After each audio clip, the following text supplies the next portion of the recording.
and I want to go ahead and introduce him to you. So Dr. Tolley is going to be speaking on design, fabrication, and control of biologically inspired soft robots.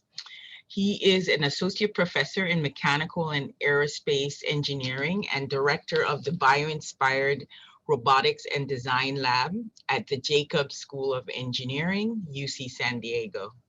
Before joining the mechanical engineering faculty at UCSD in the fall of 2014, he was a postdoctoral fellow at the Weiss Institute for Biologically Inspired Engineering, Harvard University. He received the PhD and MS degrees in mechanical engineering with a minor in computer science from Cornell University in 2009 and 2011, respectively. His research seeks inspiration from nature to design robotic systems with the versatility, resilience, and efficiency of biological systems. Example topics include soft robotics, origami robots, systems capable of self-assembly, and his work has definitely appeared in leading academic journals like Science and Nature, and he's actually won the U.S. Office of Naval Research Young Investigator Program Award and a 3M non-tenured faculty award. So without further ado, I'd like to Dr. Tolley to share his screen, and we're excited to hear his talk.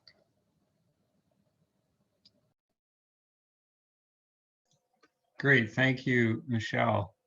Let me see if I can get the right screen shared here. Okay, hopefully you can see my my presentation there. Yes, we can. And just a little housekeeping, Dr. Tolley, 1 second, is please hold your questions till the end if you have questions, and please put them in the chat and we'll be sure to get them at the end of Dr. Tolley's talk. Okay, go ahead. Great, thanks. And yeah, I'll try and leave plenty of time for questions and discussion at the end. Thank you for having me to this fantastic summer school workshop. I think, you know, I'm just waking up here on the West Coast of the US, but it looked like the schedule for today was fantastic, and how I caught the end of the discussion. It's nice to see you. So I'm going to talk about some of the work from my group, as you just heard, on design, fabrication, and control of biologically inspired soft robots. And the general idea that sort of unites my research, or the general theme, is that we look to nature for inspiration into how to improve our automatic systems, our robots, essentially, right? And as just some examples here, I've looked at systems that are inspired by something like the octopus that has a completely soft body. We've looked at taking advantages of new manufacturing approaches that allow us to design in a much broader design space than what we would often see in robotic design, where we can do things like have functionally graded materials. So the picture on the top is the beak of a squid, which is itself rigid but embedded in a soft body, and you have this gradual stiffness gradient connecting the two. And so we've looked at robotic systems that have these similar kinds of functionally graded materials. And then the example on the right here is self-assembly by folding, which is useful in cases where it's relatively easier to make flat things and then fold them up into to access the 3D space. And I think you just heard some more about that. So I know this school is focused on rehab and wearable robotics. We have some projects that touch on that, but I'm going to focus more on the sort of fundamentals of soft robots and how to make them and design them. And I would argue that the assumption of rigidity has, for most of robotics, been central and fundamental, right? And the reason is The things that allow us to sense the world, to sense movement and deformation in robotic systems, are usually expensive. And so the typical approach to robotics, as in the video that you see here, has been to design our robotic systems to be as rigid as possible. What that allows us to do is it allows us to assume that all the motion in a robotic system happens at the joints. You put a sensor at the joints. You can come up with a model where you can predict the motion of that system, and then you can get very high precision and very high accuracy in the control of the end effector position. And if you want to do something like a manufacturing task, like you see here, that's very beneficial. The flip side of that, the downside of that we don't as often hear about, is in order to get that precision and accuracy, you have to, that assumption has to hold. You have to have perfectly rigid bodies. Wherever where you don't have joints, you have to have no deflection. And in the real world, of course, we know that materials deform. If you stress them, if you add forces, they're going to deform. And maybe we don't always want to push to that extreme of being as stiff and rigid as possible, but we want to take advantage of some of the space in between. And in my view, that's essentially what we're talking about when we talk about soft robots, is getting rid of this fundamental assumption. And especially if you're thinking about the kinds of things that this school addresses, or for example, search and rescue in a collapsed building, inspection of a damaged nuclear power plant, or assisting humans with daily tasks, you can potentially, there's a lot of potential upside to thinking about soft, deformable robots. Of course, that approach also presents a lot of challenges. So if you have a body like the octopus here that we see that can deform continuously, has no rigid parts, so it can, squeeze itself through all sorts of small apertures like the one you see here. The downside of that is now you have to sense everywhere, right? You have to, if in order to understand the shape of your body, you have to have sensors all throughout, which is expensive, ton of information. You have to figure out how to synthesize that information to understand the state of the system and in order to control it. So these are very non-trivial challenges that the sort of soft robotics community is now starting to address. And you usually end up, the approach people normally take is they simplify this problem in one way or another. But that, as I said, the potential of this, if you can do that, the potential is you can have a system that is inherently safe for interaction with humans, that can achieve versatile manipulation, and that can have complex environments, interactions with a complex environment, and employ the materials that the robot is made up of in order to simplify those interactions in some way. Okay, so I'm going to give some examples of recent work from my group that has sought to do this, and thinking about questions like how can soft legs simplify walking? How can the control of stiffness be useful? How can a soft body be beneficial for swimming? And thinking about adhesion, sticking to things, and where soft structures can play a role. So I will go through these fairly quickly, and as I say, if you have questions, I will be happy to address them. So this is an image from a review paper that I wrote with Daniela Roos about 6 years ago now. And even then, 6 years ago, there were many people in this sort of soft robotics community thinking about how to move around the world and interact with the world. This is just some examples. Often we're looking to biology for inspiration because that's where the examples of soft bodies are that we see. And so you see here robots inspired by fish, worms, snakes, manta rays, etc. So zooming in on one of those examples, this was some work from my postdoc in 2014, where we looked at, this is with Rob Shepard, Rob Wood, George Whitesides, we looked at can we make a sort of large-scale soft-bodied walker? And the way that we do this is using the most sort of off-the-shelf components we could. We essentially have patterned channels within a soft elastomer body.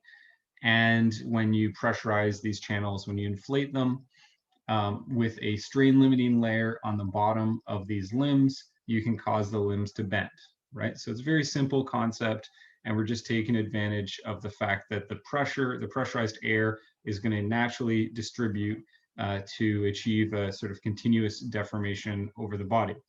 Of course, it's not always as simple as that. You can even see in these videos some places where you have the Mullins effect with rubber, which means that you get one part of your body that gets a little bit weaker, and now the next time you pressurize it, that's going to be the place that stretches a little bit more, and now it has more exposed area. And so it's a sort of positive feedback where you can have sort of aneurysms. And these are things that we see in biology, right? These are things that we want to avoid in our own, cardiovascular system. And so challenges that nature has solved by, for example, using fiber wrappings around our vessels and pressure vessels in our body to try and minimize, but at some point you're not going to get rid of them completely. But anyways, the point here is that when you address some of these challenges, you can design a soft-bodied walker, and it has some nice advantages, like you can drive over it with a car, and it's going to be able to continue walking. One of the main challenges with this approach from that work was the manufacturing, the fabrication. So we were using molding. We were 3D printing molds. On the lower left here, you see two parts of a 3D printed mold. This is for a different robot with a 3D geometry. But the molding approach presents all sorts of challenges. So either you need complex molds or you're limited to 2.5D structures. In the top left here, you see how we created, in order to limit the amount of rubber that had to stretch for the legs to bend, we added these metal fins into the top of the robot. So there's a lot of sort of creativity and art involved in this kind of molding process, which is a huge challenge. So we started to move towards, rather than 3D printing the molds, we thought about, could we directly 3D print the system? And the advantage of that is we have multi-material 3D printing technology coming online that allows us to do things like not just print flexible or rigid components, but combinations of the two. And we can print them, as I mentioned earlier, in stiffness gradients, where we gradually transition from rigid to flexible, for example. And that's something that you see in nature, because you don't want the stress concentrations that are going to occur when you have a very abrupt transition. So using this Stratasys Object Connect, it's not meant to be an advertisement, but using this one particular printer, we were able to print over sort of 3 to 4 orders of magnitude of modulus. And there are other technologies coming online every day that are bringing us new and improved materials. With this particular printer, one challenge with these materials is they tend to be very viscoelastic. So there's a lot of energy loss in deforming these materials as compared to something like a silicone rubber. So, that's one of the trade-offs there. But as I say, these materials continue to improve. So one thing we were interested in, and this was back when I sort of started at UCSD, is we started thinking about, okay, how can we print an actuator that can bend about 3 axes, essentially? So instead of a single controlled degree of freedom actuator, can we control the bending in 3 planes? And we used a design that had been previously proposed by Suzumori and others, which is essentially 3 tubes. And if you extend one of the tubes, you're going to bend in the opposite direction if it's attached to the other 2. So what we end up with is this sort of module that can bend in space. And also, if you pressurize all 3 tubes, it can also extend, actually. So the nice thing with once we start 3D printing these things is we're not bound to simple geometries. So we can get over the fact that the material we were printing with has a limited sort of strain to failure as compared to something like a silicone rubber using these bellowed designs. So something that can essentially unfold instead of only stretching, essentially. So this was the design that we came up with. This is a little video showing the control of one of these modules to, in this case, just as an example, control the direction this laser pointer is pointing on the screen, okay? And so that process is fairly repeatable. In this case, we were using feedback control on the pressure in the 3 chambers that we're controlling with these stepper motors, as you can see here, not on the position of the laser. So we could do better if we did visual servoing there.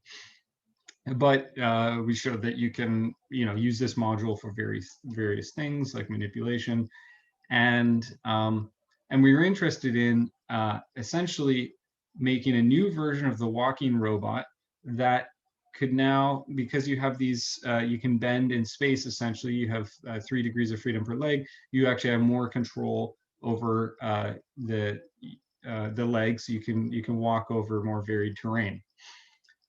So that was the next step here. We presented this at ICRA in 2017, where in this case, we have tethers coming off the robot. So we have a pump and valves and microcontroller and all this off board in this case. But we wanted to look at, if you have these soft legs, you can get over rougher terrain like pebbles, etc. How can these soft legs be beneficial? And so the sort of hypothesis here was we could come up with a simple gate, and it would allow us to make reasonable sort of progress on different terrain, and that we found to be true. And this is one example from the let me see, I don't know if you guys are seeing my mouse right here, but you can see the speed of the robot on different terrain. So, so this is great.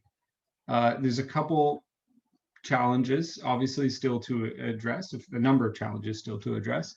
And one of them is I challenged my student Dylan, who, by the way, just graduated, to think more about how can we make an untethered version of this system. Ideally, we want something that can operate out in the wild, and we don't want to have to carry around all the electronics, etc., off board.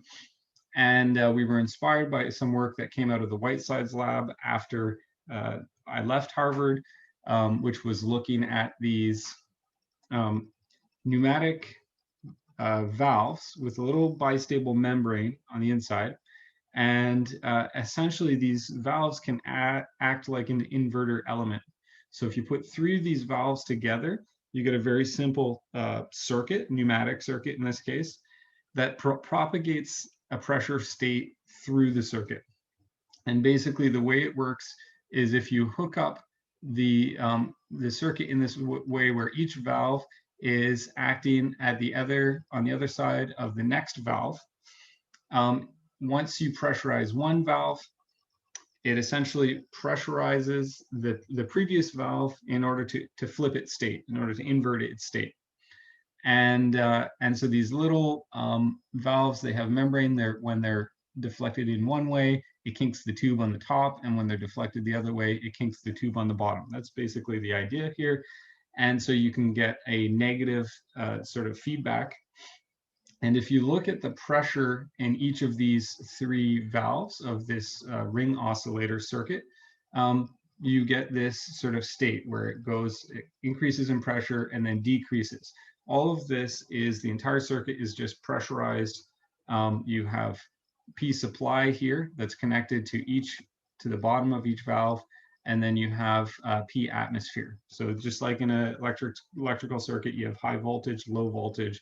You have the same thing here. You apply constant high pressure to all of these valves, and just by virtue of the way they're connected, they're going to get a constant oscillation or propagation of pressure state through the system. Now, if you connect up your actuators on this diagram are labeled as PA, PC, PB, PC to the right points in the circuit. Now your actuators are going to start pressurizing periodically, rhythmically, right?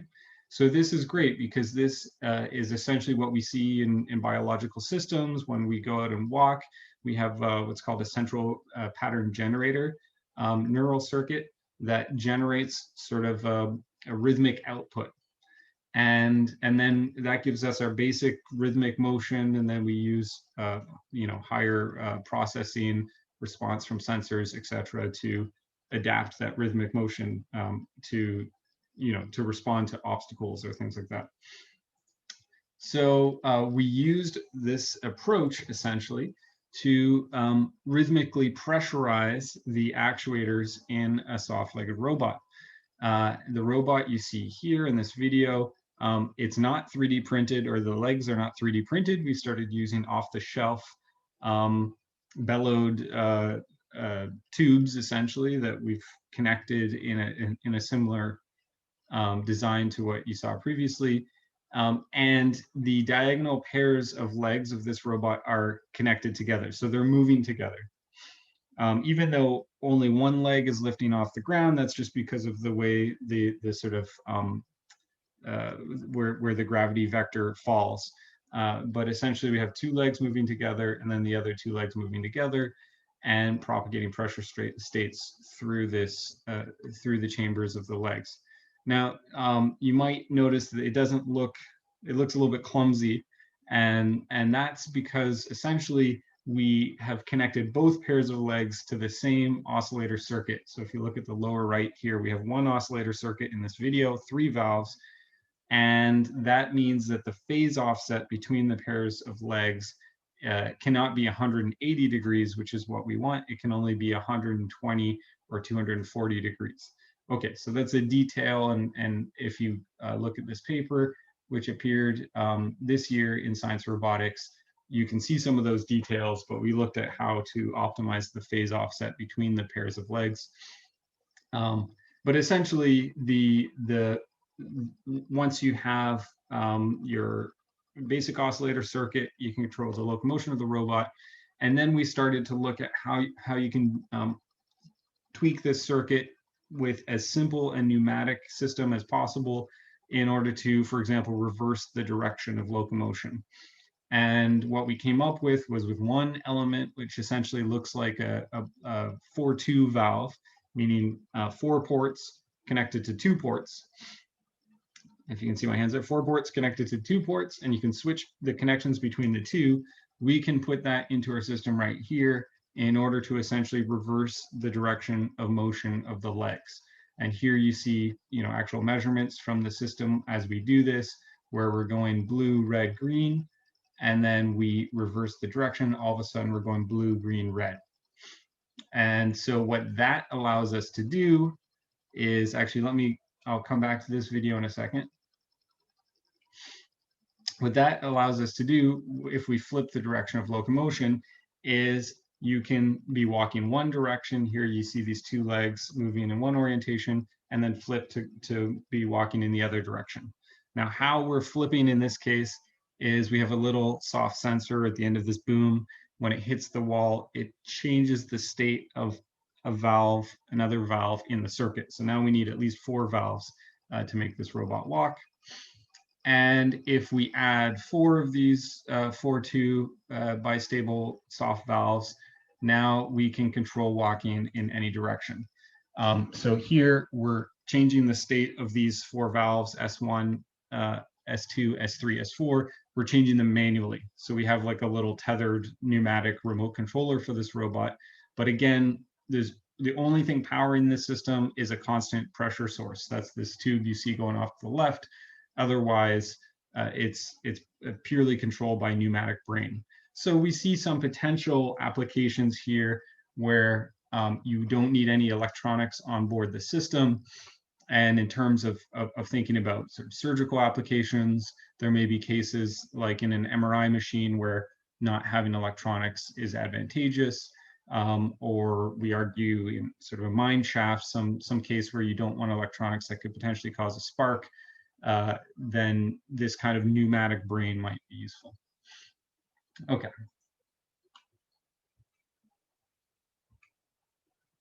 So another challenge we thought about here is, well, my original idea was if we can have soft legs, immediately that solves all our problems, right? So we can get something that can, for example, walk on sand, and it's going to be no problem.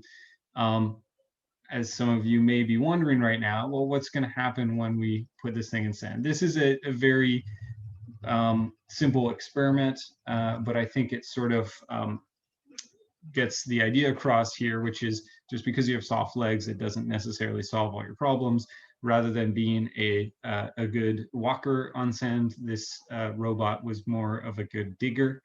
And even in the previous orientation you saw where the legs are pointing down, we didn't get the sort of performance we were hoping for in sand.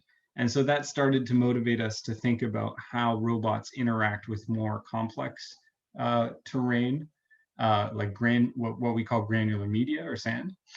There's a little bit of motion here, but not what we were hoping for. So that's where we started to think about control of stiffness. And the first project here was inspired by some granular jamming work that actually came from the lab where I did my PhD in Cornell in 2012. And the basic idea here is very simple. It's you have coffee grounds in an elastic membrane. If you pull a vacuum in that elastic membrane, all of a sudden the grounds jam together, just like if you have vacuum packed ground coffee in the fridge, you know, it's like a rock. And this can be used to make you know, a very versatile jamming gripper, as you see in this video. So our idea here was, well, if we can now control the stiffness of part of our robot, let's say the feet, maybe we can get improved interactions with a complex ground like sand or leaf litter or some other complex terrain, and do something like change our feet to be soft when we land on the ground so they can conform to rocks, pebbles, whatever it is, and then make the feet rigid when we want to push off. That was the basic hypothesis here. So we took this off-the-shelf hexapod robot, we added little pumps on top, and at the end on the feet, we have essentially little jamming feet. So, you know, elastic membranes with coffee grounds inside. There's some details here because what happens is most of the force that we want to get when we're pushing off is a shear force, and these jamming grippers are not particularly, you know, stiff to shear. They tend to essentially shear relatively easily. So we added in some stiffening structures to the feet, some fibers or little pillars here to increase the resistance to shear. And again, this was published last year in RoboSoft, so please take a look if you want to know the details. But I'll just give you the sort of brief summary here, which is if we take this robot with jamming feet and we put it on different types of terrain, like here you see wood chips, we have loose rocks, and we tested flat ground. And what we found, if you look at this video here on the top, I think it was, so we're walking up a 70-degree slope, and we have rigid or sort of the stock feet on the top versus active granular on the bottom. And what you'll see is that the jammed feet allow the robot to move more quickly than the stock feet, basically. And if you look at the data on the right here, so the active granular is the orange. We actually found on flat ground, we had rigid stock feet, we had active granular, and the green here is passive granular, meaning we're not actively pulling a vacuum, we just allow the weight of the robot to jam the feet. And interestingly, we found that on flat ground, that was actually better than active granular. So maybe it has to do with the timing, or I'm not quite sure what the reason is there, but we actually had better performance with just the passive granular. Whereas on loose rock and wood chips, we got better speed overall with the active jamming of the feet. Okay, so this is one way that you can achieve jamming, but you can think about other ways to have a similar effect. As I say, the basic granular jamming on the left here is you have these particles within elastic membrane. The failure mode or the weakness is if you have a granular jammed beam and now you apply bending load, at some point the grains come apart, right? And they have, and they're not, they can't really resist that motion. They can resist compression well, but not tension. And so the top of this beam is in tension, which means the only thing that can resist that is the elastic membrane itself, which by definition should be very soft.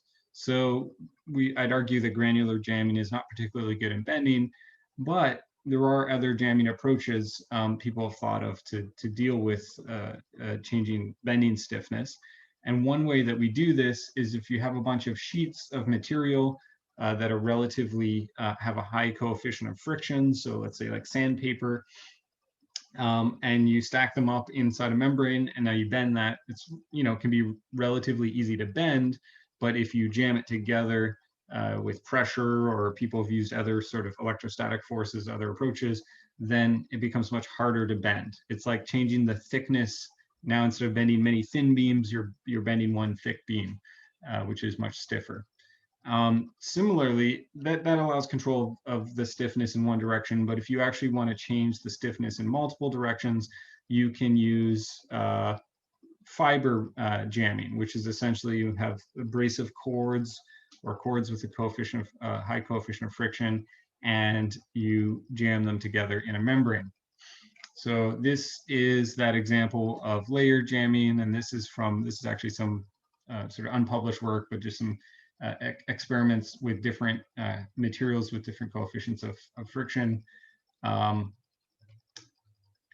in this work, which we published in Robotics, it's available online. We looked at how we can model this, essentially the stiffness curve that you would expect when you jam layers or fibers together, which fibers, when you look from the side, can look like layers. Essentially, you know that the shear stress, the transverse shear stress, is going to be highest in the middle. So when you have these layers stuck together, if you keep adding load and keep adding load, at some point they're going to start sliding, and you know where they're going to start sliding because it's the high transverse shear stress is in the middle. And so you can start to predict what the shape of this force deflection curve looks like.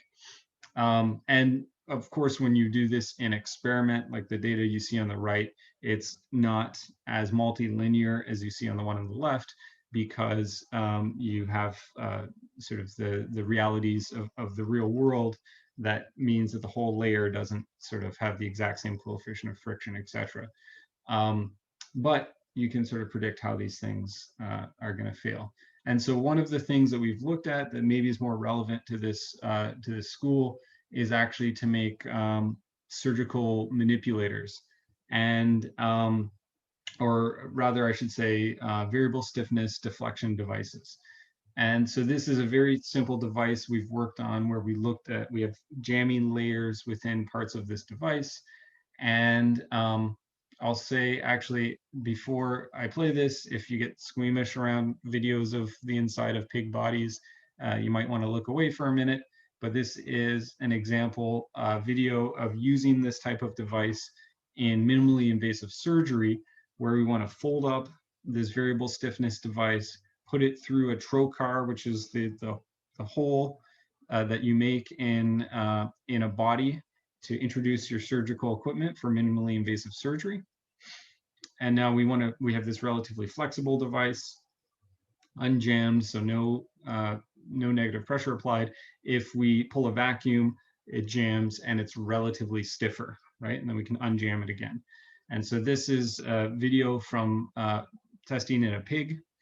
And we want to show how you can use this kind of jamming device to, for example, hold the liver out of the way when you perform an operation on the stomach. So this is a challenge in surgery because the liver is always in the way. And typically, if you want to perform this kind of operation, you need another doctor to sit there with a metal retractor and hold the liver. And then you have to coordinate between two doctors. Oh, you're not holding it in quite the right way. Please hold it higher, move it more this way, in order for the physician performing the surgery to get a good view of what they're doing, right? So you have now a camera coming through one port, surgical devices coming through other ports. And with this device, the idea is you can put it in, the surgeon can manipulate, move it into the right position to hold the liver, and then you can perform the operation underneath. I believe in this case, it's a gastric bypass surgery. And then ideally, we want this device at the end of the procedure, you can, again, unjam it and sort of pull it out of the body relatively easily. Okay, so this is the idea and something we have a company working on commercializing. Okay, so that's layer jamming. As I mentioned, we can do something like fiber jamming. And in this paper, we talked about one potential application. So on the top right, you see that you could make a tool with fiber jamming. In the lower right, we looked at using this as a haptic device. So if you want a glove, excuse me, that you can jam, it provides force feedback. It feels like it provides resistance essentially to give the illusion of holding on to an object. And now if you now make the actuator atmospheric pressure, essentially, you remove the vacuum from these jamming actuators that are along the fingers of this glove. Now your fingers can move more freely, so it appears that the balloon that you were holding in this example has popped. Okay, so this is one example, and that my student Sarab is an expert at making these sort of VR applications like the one you see here. Okay, let's see how we're doing. So it's 7:40 my time, so I think that's maybe 4:40 your time. Let me talk quickly about a couple other projects. So we've thought about swimming. As Michelle mentioned at the beginning, we have some support from the Navy in the US, and they're excited about fundamental research in soft-bodied swimming. And so we've looked at jet propulsion inspired by cephalopods, and there's some interesting prior work here. But if you look at some of the keys for how squids swim, they take advantage of the added mass effect, which is essentially the amount of water they have to carry along with the robot. And what they do is they fill their body with water, and then they force it out a jet, right? When they're filling, they want sort of relatively more resistance to motion, because when you're filling your body, that will tend to give you a negative propulsion. If you're filling your body and water's coming in this way, it's going to pull your body back. And now you squeeze the water out and it gives you positive propulsion. So the ideal case is you essentially look like fatter when you're inflating and thinner when you're jetting. In other words, you want to carry less water along with you when you're trying to go forward, and you can carry more water along with you when you're not. And so as you get the added mass decreases as you're jetting, that adds an acceleration term essentially. So there's prior work by Weymouth et al. Who looked at a sort of example experiment that achieves this, where in this case they essentially have inflated an elastic membrane around a skeleton, and you see that you can get a very rapid motion. But here, obviously, it's a one-shot motion. They've since published, I believe they've recently had a paper looking at a cyclic motion. And this is work from Cecilia Lashke's group, that looked at essentially repeatable motion of squid-like propulsion, where you see the very nice vortex jet that's coming out of the robot here. Although we would argue that the change in the cross-sectional area of this robot is relatively small compared to the squid, so that there's more opportunity here to take advantage of this added mass effect.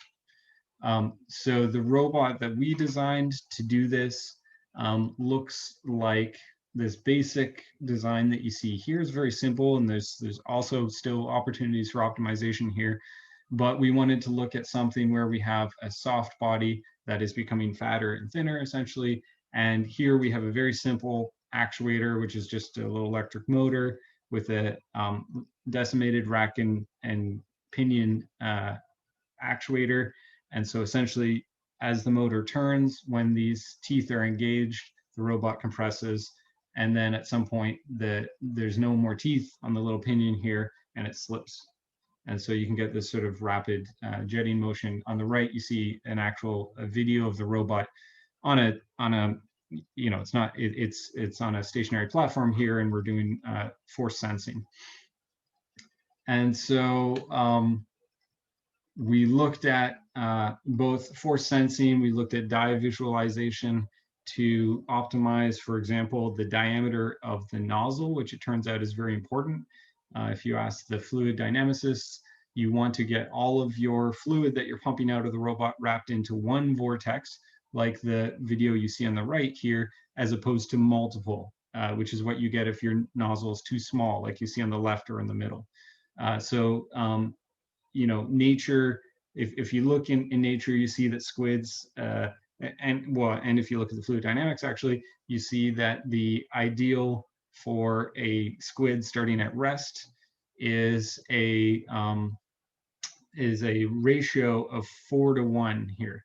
So if you look at essentially the stroke ratio, you want your nozzle to be closer to the size on the right than to the sizes on the left.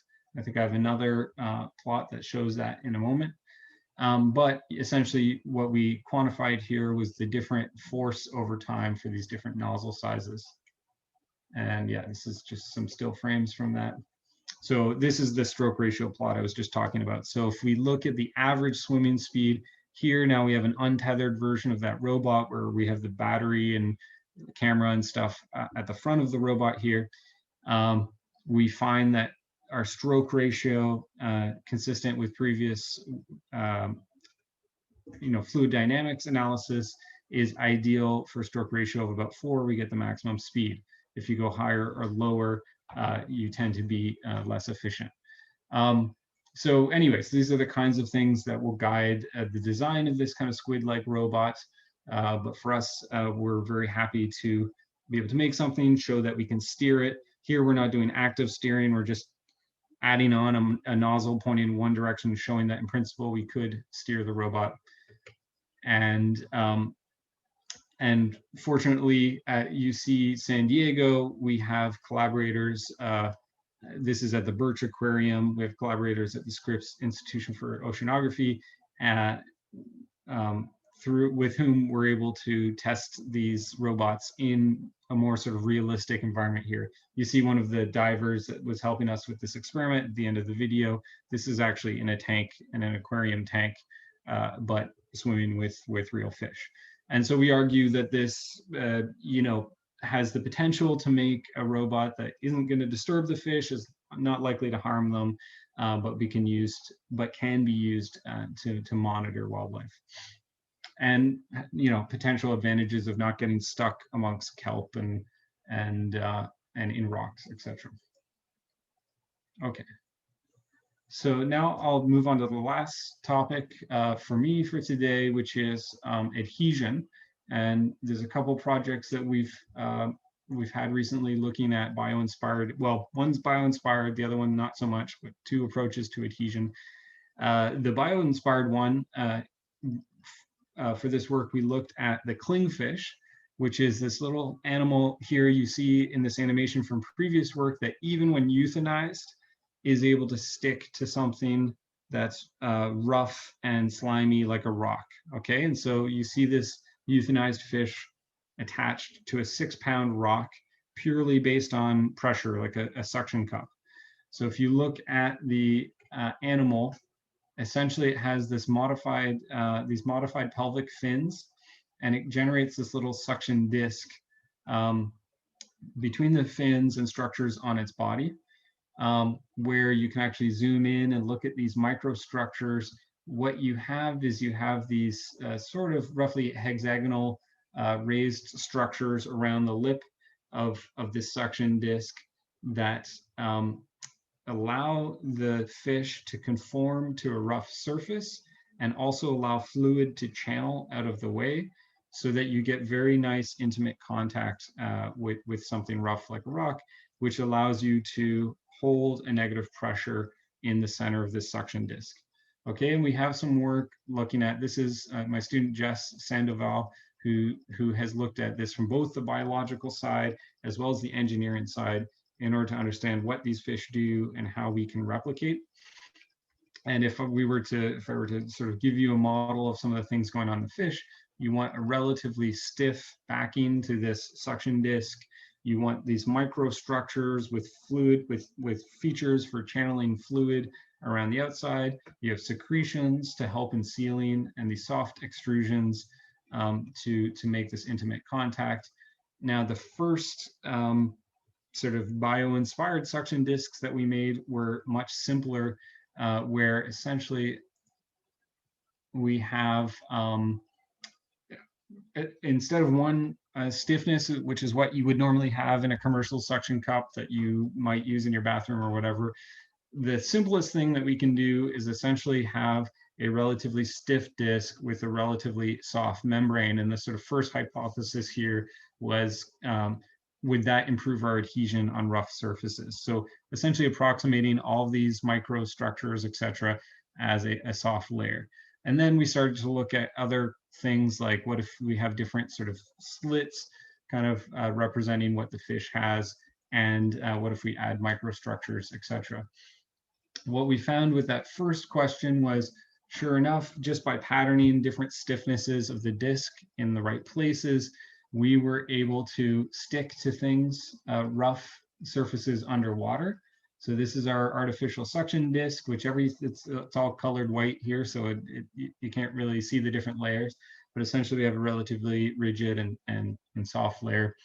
And we tested out these different sorts of features. If you look at the blue line here, which is the disc that had the best performance, now we're going to look at the stress versus grain size, meaning the roughness of the surface.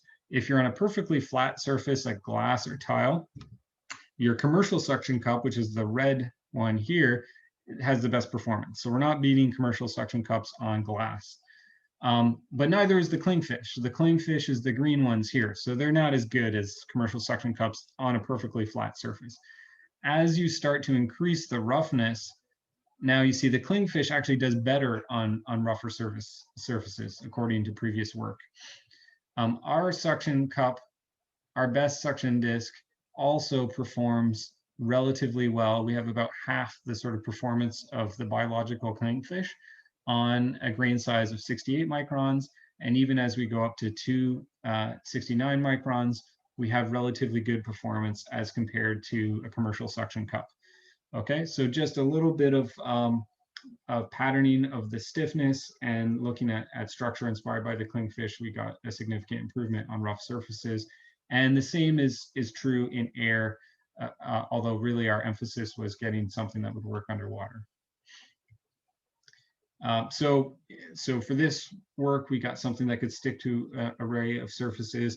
And I should say, I'm not going to talk about it more here, but Jess has since been looking more at some of these other interesting features, as I say, like fluid channeling, microstructures to achieve fluid channeling and more intimate contact. And so we hope to be able to tell you more about that soon. The last thing I'm going to talk about here is another adhesion approach, which is, as I say, not really bio-inspired, but it's a very interesting concept. And so it turns out, if you take a thin membrane and you add a little bit of vibration, like you would get from a pager motor, from a vibration motor that you have in your phone, or like an eccentric rotating mass, for example, and you turn on vibration on right here, and you put this disc in close contact with a relatively smooth surface, you generate adhesion. And let me see, I see there's something in the chat here.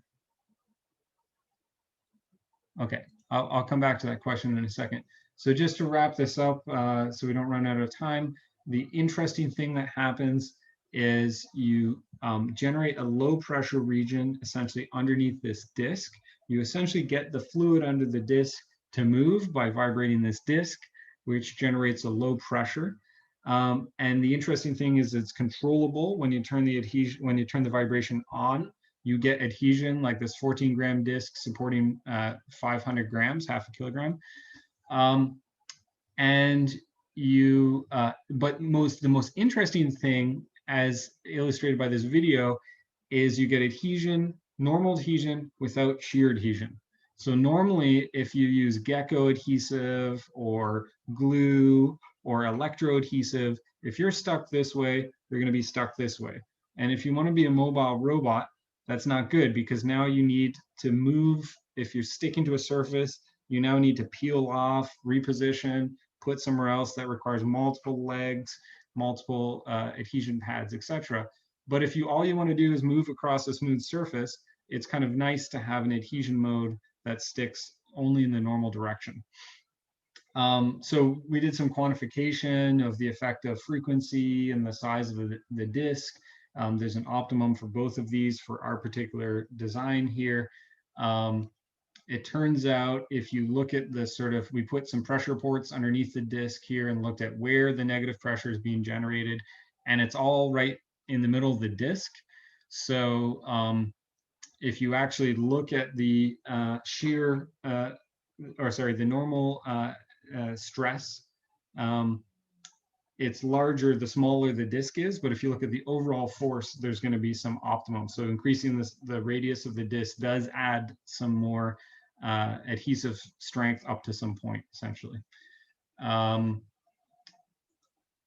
This is that point that I made earlier, which is if you look at our vibration adhesion here, it's all in the normal direction, or all in the tangential direction rather, and no force in the normal direction.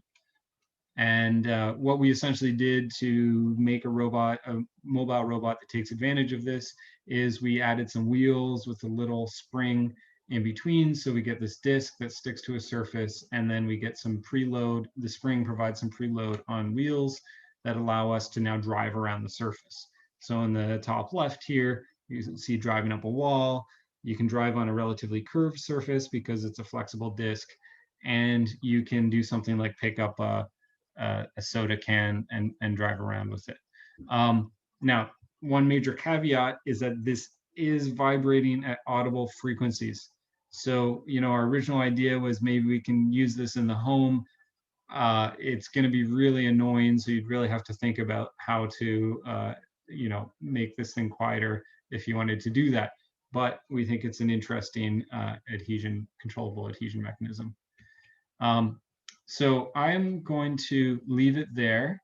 Let me just say before I wrap up that we have a number of collaborators on various projects I've talked about today. Of course, I have to acknowledge our funding sources, NSF, 3M, ONR, BASF on different projects. And most importantly, I want to acknowledge the group of students that is helping me, that is really doing all of this work. And I'm helping them, I should say. And also you see Professor Young-Lei Park, who was visiting our lab last year. Okay, so I'm going to leave it there, and very happy to take any questions we have time for. Thank you so much for that presentation. We do have a few minutes. I know that right after this is workshop, so if people have a lot of questions, we can stick around and pick Dr. Tolley's mind before we move into the workshops. So there is a question in the chat from Miranda. Miranda, do you want to unhook your mic and ask your question, or do you want us to just go ahead and answer? No, it's okay. I can ask Michelle, but thank you for offering. Yeah, so I have a couple of questions. Sorry about that. My first one is about the fiber jamming. I was just wondering about how the fibers are arranged. Is it in like a weaving pattern, or are they kind of all arranged in one direction? Yeah, great question, Miranda. Thank you. And by the way, if you're able to turn on your camera, that's great. Don't feel like you have to, but it's always nice to see people. Okay. Hi, great. Hi. Yeah, thank you for the question. So our fibers in the fiber jamming actuator, we thought a lot about this. We ended up putting them, they're basically just in a straight orientation. We thought about, do we want to fix them to the ends, right? And so there's other fiber jamming work, very nice fiber jamming work, which had half the fibers attached to one end, half the fibers attached to the other end. In ours, we ended up, the examples that I showed, I think they were free floating, but we had actually tested both cases and didn't notice a huge effect. In terms of weaving, we definitely didn't try to weave them in sort of braids or something like that, but I think that's a really interesting idea. And maybe now there has been other work that's look at woven jammed fibers. But I think at the end of the day, if you want your stiffness to be sort of equivalent in all bending directions, probably a good place to start anyways is sort of straight fibers, and that seemed to work for us. Okay, thank you. And then one other question I had was about how much research has been done into portable granular jamming actuators, and if there's been any done into irreversible granular jamming. So say a certain portion of the actuator can become irreversibly changed in stiffness. Huh. Yeah, I think that's a really interesting idea. I mean, that's what you're sort of describing there is cement, right? So cement is basically you take a bunch of grains of random sizes, stick them together, and irreversibly jam them. Now, so for reversible, so I think to answer that, I think you could certainly imagine other ways to do that, where you have some sort of epoxy that you infuse in, and you create sort of irreversibly strong structures. I haven't seen anything, I don't know anything off the top of my head that does that in a very sort of portable way, but I think that could potentially be done. In terms of portable granular jamming reversible, it can certainly be done. So I mentioned some work from the lab at Cornell where I did my PhD. John Amond was the lead author on that. He ended up starting a company called Empire Robotics, and they made these universal grippers as a product for a while. They're now defunct, they've closed, but there may be other companies that have picked up that technology. And I know that at one point he had an example with just a little, tiny, basically he used a pump that you use in a pressure cuff to sense blood pressure and a little battery. And so it can be certainly very portable to make something that can jam like that. Okay, fantastic. Thank you. Thank you, Miranda. So Camilo, do you want to unmute your mic and ask your question about surgery applications? Okay, thank you. I've got no camera. Mine is broken, so sorry. I can show you. I can show you my video.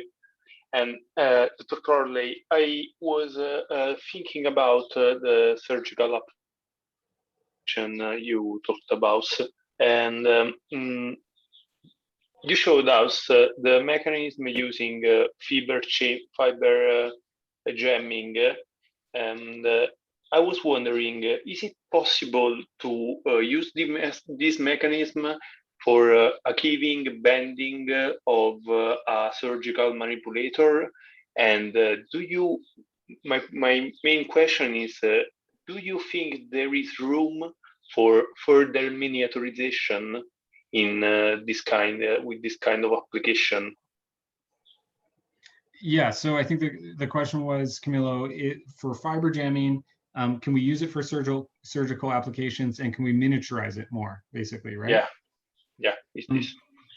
So we haven't used it for surgical applications. The surgical application I showed was with layer jamming, but in principle, I agree that you could use fiber jamming to make something that's, again, transitions from relatively soft to relatively stiff, where that could be useful. I don't know exactly where that is, but I'm sure there's plenty of applications. In terms of miniaturization, I think it's certainly possible. So one challenge is coming up with fibers with a relatively high coefficient of friction. It turns out your jamming ratio is going to be a function of your coefficient of friction. So what we used was off-the-shelf abrasive fibers that you would use for some manufacturing process.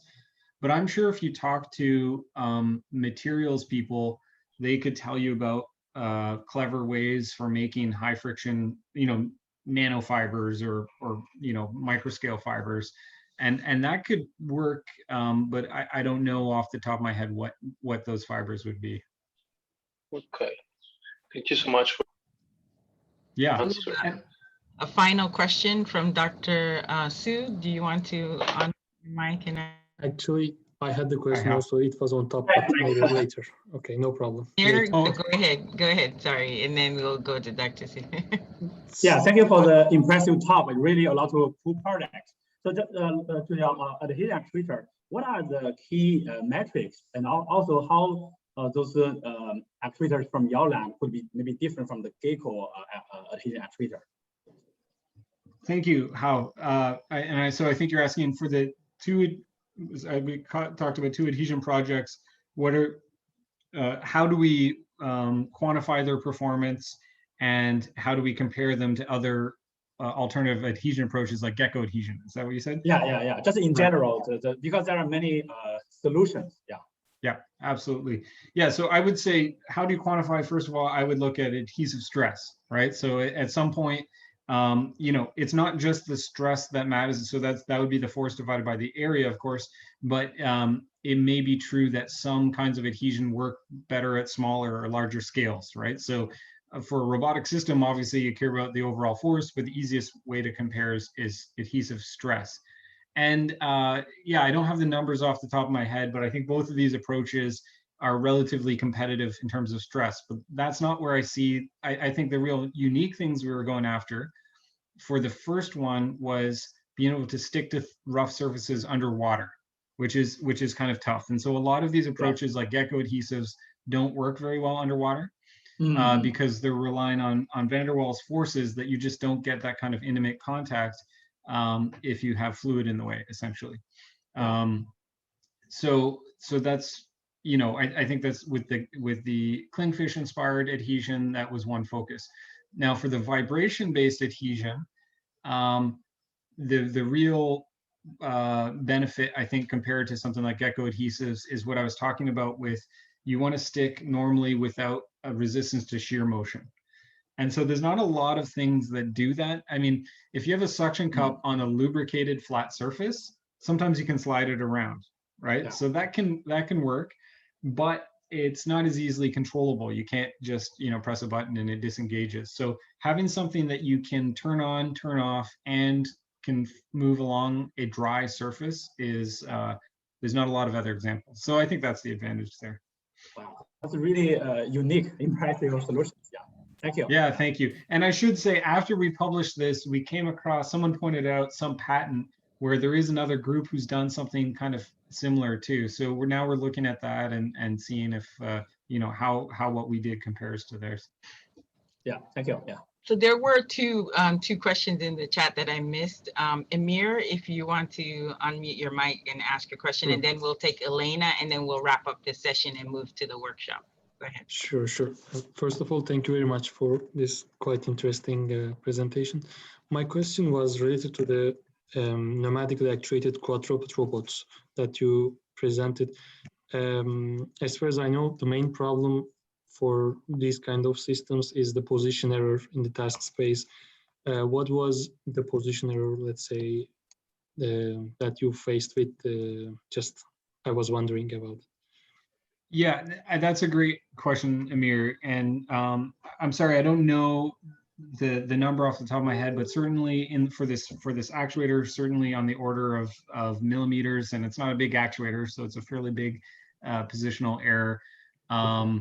But I think that the main point there is you're probably looking to use a soft manipulator in cases where the positional error is not the only metric of concern.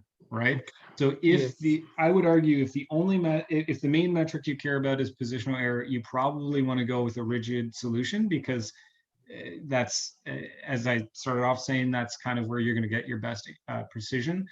If your metric is, how much force do you apply to something that you interact with, let's say something that you can't sense with cameras or something like that, then I think that's where your soft robot, your soft actuator is going to shine. So yeah, so I guess I'm trying to dodge the question, because I don't think it's the right metric for a soft actuator, but you can find that metric, and you can improve it. But the things that you would do to improve positional error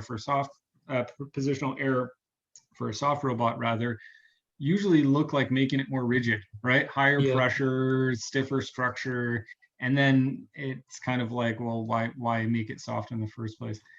Yeah, also just one more thing for this surgical operation that you show the inflatable structure, also to, let's say, increase the view of the doctors during the operation. Also in that case, I think to, let's say, to locate it in a proper way inside the human body. Also in that case, what I understood from the video is that could be a challenge to control in a correct way, or did you face with that kind of problems? Or yeah, absolutely. That device is manipulated by the surgeon, right? So they have kind of rigid grippers that they're putting in through the ports, and they're moving it around by hand. So if you wanted to automate that process, you're absolutely right. That would be a huge challenge. You'd have to figure out how to actuate all those degrees of freedom, or have some other system that's moving it, right? Thank you very much. That's it from my side. No, great questions, Amir. Thank you, and thank you. Lots of challenges there. We have about three additional questions in the chat, but I wanted to check in with Matteo about timing. Is it okay to have Dr. Tolley continue to answer these questions, or do we have a kind of a time where we need to switch over? I would say that, hello everyone. I would say that if Professor Michael Tolley is still available for, I would say, another 5 minutes, we can proceed, and then we can start with our team working session. So if Professor Michael Tolley is available, I think it will be quite a good thing to just try to answer the last couple of questions. Yeah, I'm going to summarize 2 of the questions that I saw, and then maybe we can. There was a question about working on the first robot that you showed that was moving quite slowly. There was a question about improving the speed, and then there was another question related to that same robot about the approach to modeling its kinematics. So if you can maybe combine the answer to those 2 questions together, and then we'll deal with the other questions. Sure, yeah. So in terms of speed for pressure-driven soft robots, you're going to be limited by the fact that you have to move air into these actuators. So how can you improve that? Well, you can make actuators that essentially require less air to inflate. But that's also going to limit your force. So there's certainly, if you have a certain pressure, it's acting over a certain area, that determines the amount of force that you're going to get roughly for the actuator. So there has been previous work, for example, on soft actuators that move quickly from the Whitesides group. And what that essentially, the way that they achieve soft actuators that move more quickly is with a more complex, convoluted design where you have this pressure mostly acting in the direction that you want it to act. And so there are tricks that you can play, but there's almost always trade-offs. I think, so we have some other work underway that I hope to be able to talk about soon, where we've looked at how to achieve relatively quick motions with relatively slow actuators for soft robots. But we did previous work where we use combustion. So that's one way to very rapidly generate high pressures. And that's something that we use today in internal combustion engines. So I think there are clever ways to make pressure-driven soft robots faster, but there are some, sort of fundamental limitations there. So that's kind of a high-level answer. And then in terms of the kinematics, you know, we for our for the soft-legged robots that I showed used the same kinds of assumptions that a lot of people use in soft robotics, which are like constant curvature assumptions. So if you have a pressurized, if you have a continuous bending actuator and you can assume the curvature is constant along that actuator, then you can do the forward kinematics, predict the position of the end effector that way. Obviously, well, I would argue that if you really want to make a soft robot, it's probably because you don't want it to have a constant curvature, right? You want it to be able to interact with things and assume complex shapes like that of the octopus. And then at that point, if you really want to predict kinematics that way, I think you need something more like finite element analysis. I don't see, you know, I don't see some really low order model predicting those kinds of interactions. You can potentially get away with a reduced order model, but I think you're going to need more computational power to really predict the forward kinematics in those kinds of cases. So I hope that sort of answers the question. Please let me know if it doesn't. Okay, we'll take one last question that's in the chat. It's from Raul. Raul, do you want to unmute and ask quickly that question? Yes, thank you for your talk. My question is more regarding about like manufacturing process. I saw like you mentioned about like 3D additive manufacturing, 3D printing.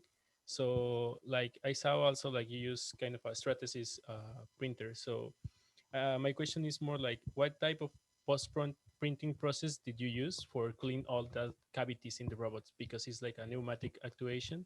So I know like Stratasys have like kind of a ultrasonic cleaner also, but sometimes like that kind of material can cause like some damage in the material. So Yeah. basically it's like.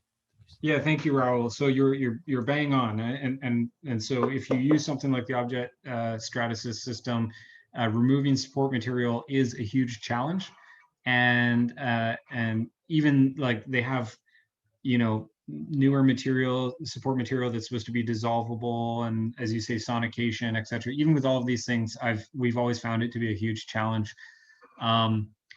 For those robots that I showed where we're 3D printing these complex geometries, it's essentially a lot of work and you need some clever design. So for example, these bellowed actuators, what my student Dylan actually ended up doing was he had openings at both ends. And so you can shoot water through or use mechanical scraping to remove some of the support material. And even then you do that, you spend a lot of time doing that and you never quite get everything, right? So that's going to affect your material properties or your sort of the properties of the final print. So I think that's a challenge that we haven't really come up with a sort of cure-all solution for.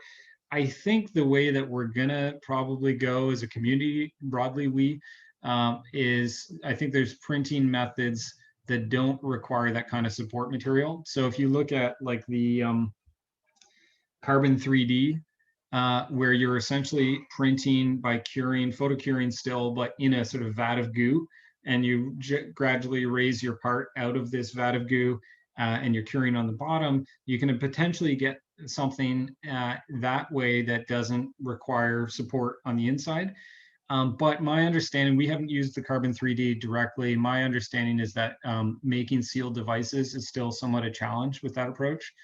The other thing that we're working on, and again, this is something we haven't published yet, but we do have some funding from BASF, and we're looking at ways to make pneumatic actuators using FDM, fused deposition modeling or filament printing. And so I think it's possible. There's also some sort of support challenges and sealing challenges, but I think we should have more to say about that soon. But generally, I think you're going to see different printing approaches that are really tuned for different kinds of devices. And so, but you're absolutely bang on that the Stratasys support material is a challenge. Well, we need to wrap this up. Thank you so much, Michael. This is a awesome talk. Very, very informative. The students need to move into workshops where they're going to begin to kind of maybe debrief with each other about what they've learned today. And does Stefano or Matteo want to talk about what happens in the workshop so that we can prepare the students for transitioning? Let me just say thanks again, and thank you, Dr. Tolley. Appreciate your time. And I'm going to assume that if students have questions or further questions, they could contact you via email. I'll put my email in chat here. Okay, perfect. Thank you.